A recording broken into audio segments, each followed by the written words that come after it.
വീടുണ്ടാക്കുന്ന സമയത്ത് ഏറ്റവും കൂടുതൽ ഇമ്പോർട്ടൻസ് കൊടുക്കേണ്ടത് ഒരു കിച്ചണാണ്.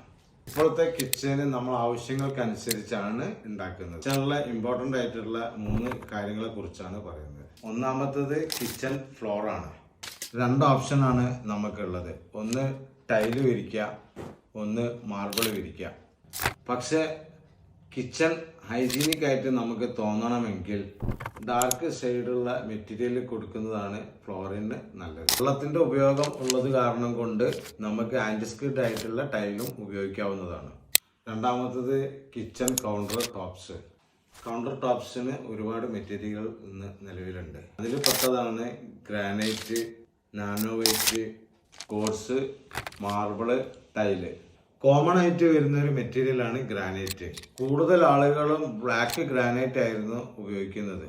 ഇനി ടൈലാണ് നമ്മൾ ഇടാൻ ഉദ്ദേശിക്കുന്നത് എങ്കിൽ 20 mm ഫുൾ ബോഡി ടൈലാണ് ഉണ്ടാവുക.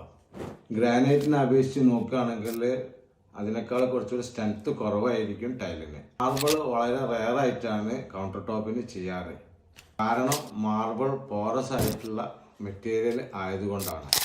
അടുത്തൊരു മെറ്റീരിയൽ നാനോവൈറ്റ് ആണ്. നാനോവൈറ്റ് ആർട്ടിഫിഷ്യൽ ആയിട്ടുള്ള ഒരു സ്റ്റോൺ ആണ്.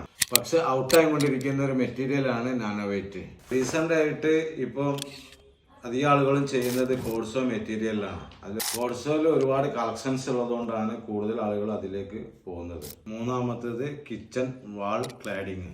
വലിയ ഫോർമാറ്റ് ടൈലും ചെറിയ ഫോർമാറ്റുള്ള ടൈലും ആണ് കൂടുതലും ചെയ്യുന്നത്. വലിയ ഫോർമാറ്റ് ടൈല് കിച്ചൺ വാള് ഫുള്ളായിട്ട് ഒട്ടിക്കും. ചെറിയ ഫോർമാറ്റ് ടൈലുകൾ ചെറിയ ഏരിയകളിൽ മാത്രമേ ഒട്ടിക്കാറുള്ളൂ. കൂടുതലും ക്യാബിനറ്റിന്റെയും കൗണ്ടർ ടോപ്പിന്റെയും ഇടയിലുള്ള സ്ഥലങ്ങളിലാണ് ഒട്ടിക്കാറ്.